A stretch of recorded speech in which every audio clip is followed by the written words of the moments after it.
Time for something a little different. Hi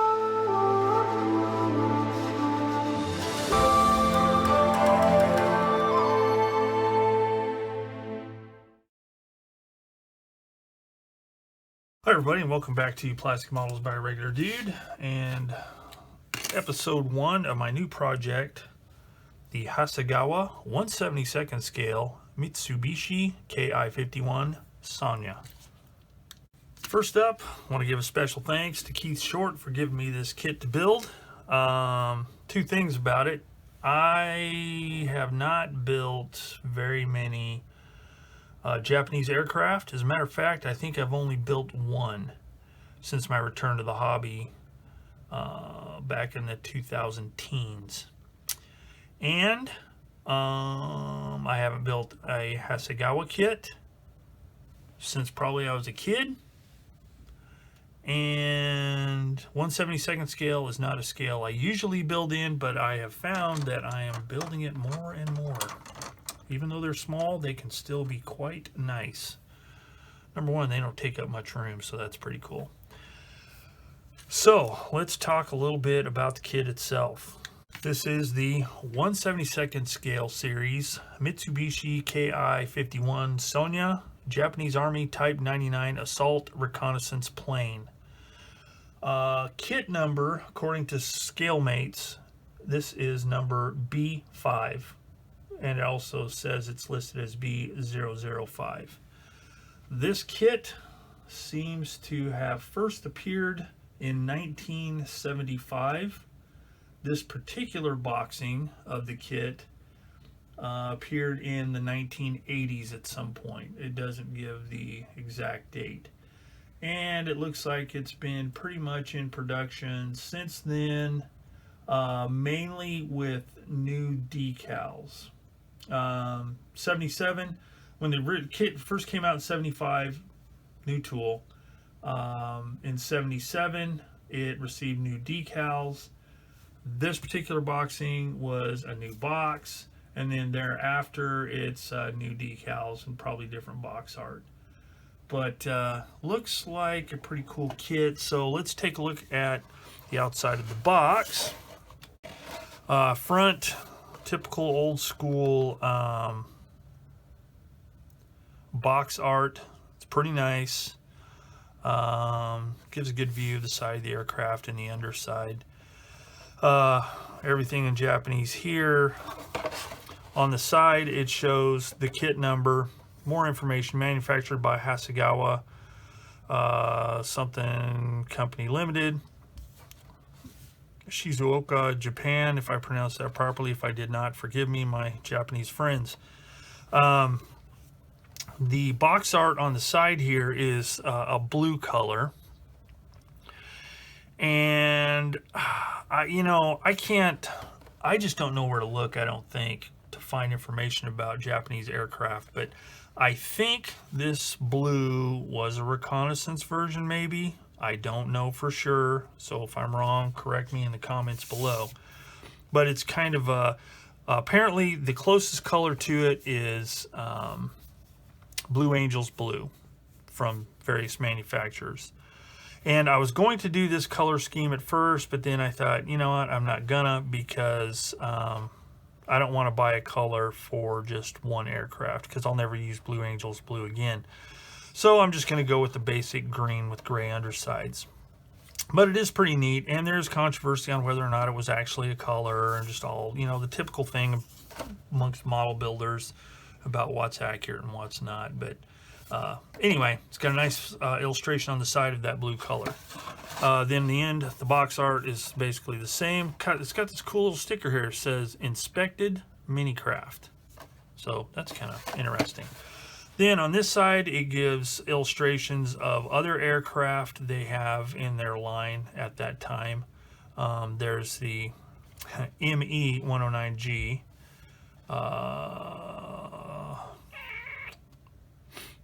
Mark 1A, P-40N, Type 97, and another Type 97, maybe -3.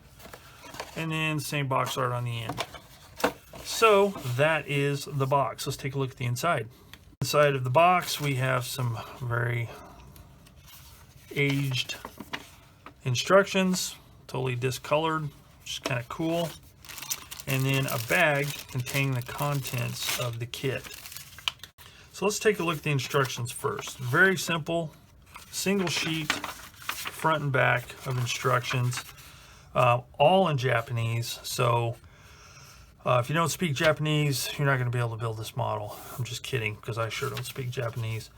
More box art information, I'm sure, on the actual aircraft. Marking and paint, color painting guide, which is absolutely worthless because, again, I don't speak Japanese, and it doesn't give color callouts by manufacturer.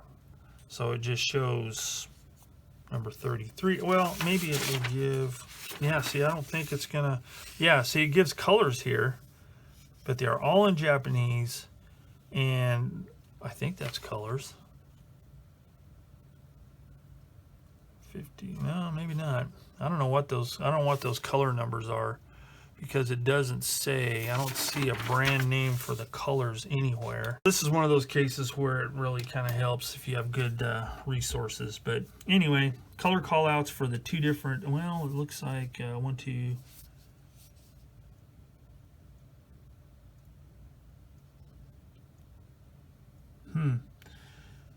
actually,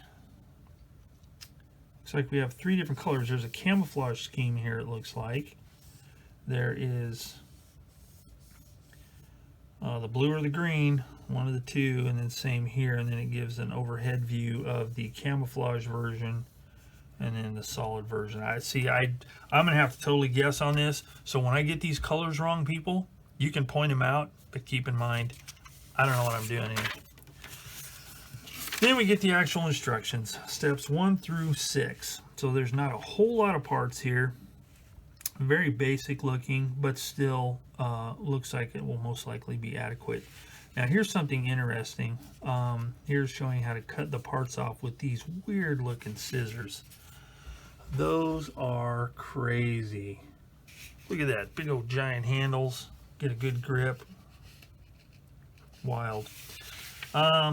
But it shows, you know, interior colors, of which I do not know. So again, I'm gonna have to kind of guess, use my best judgment, but not a whole lot going on here. So it shouldn't take very long to assemble this thing. So that is the instructions. All right, let's take a look at the contents of said bag. So we have the decals here, and they are quite yellowed. So the white ring around the red circles have really changed color.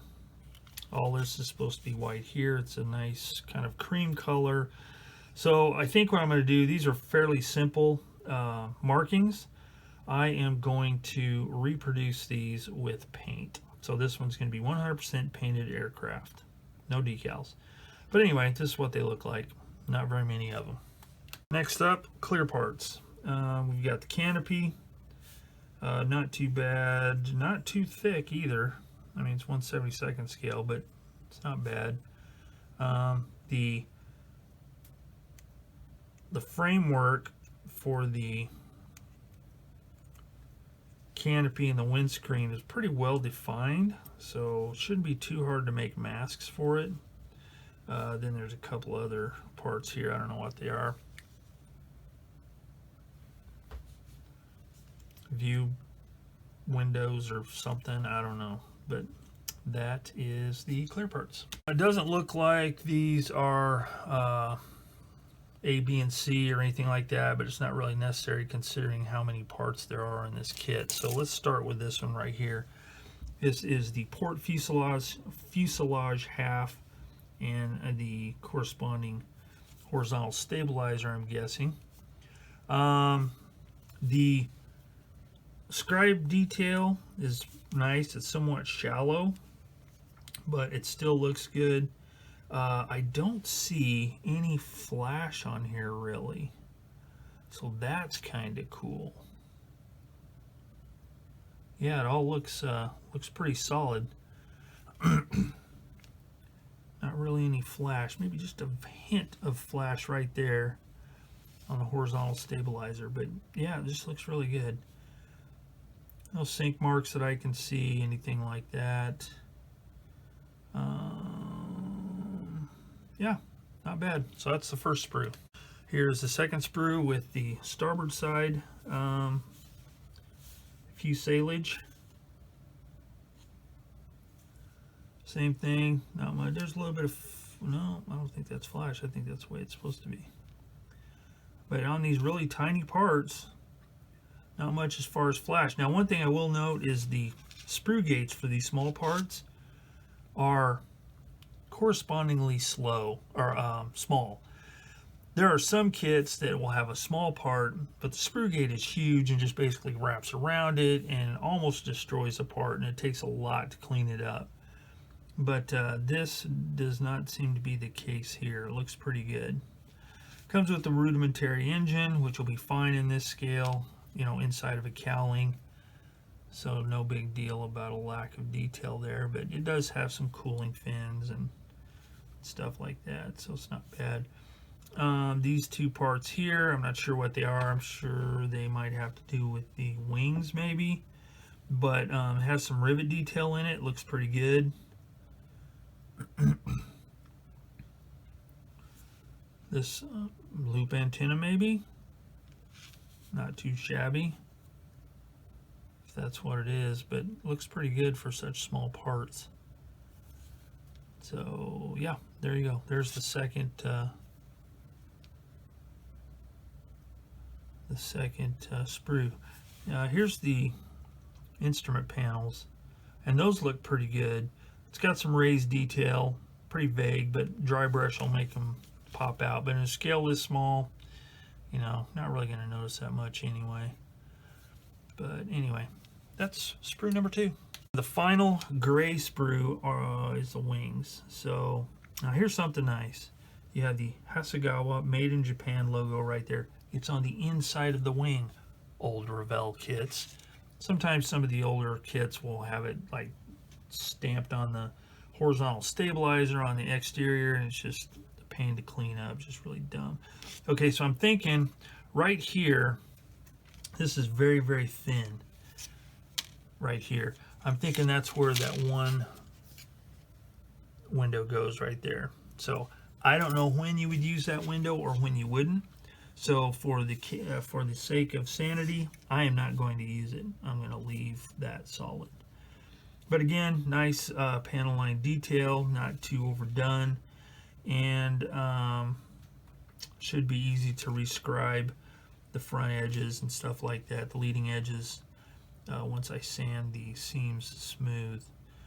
But yeah, it looks really good, really fine, thin plastic. That's kind of nice.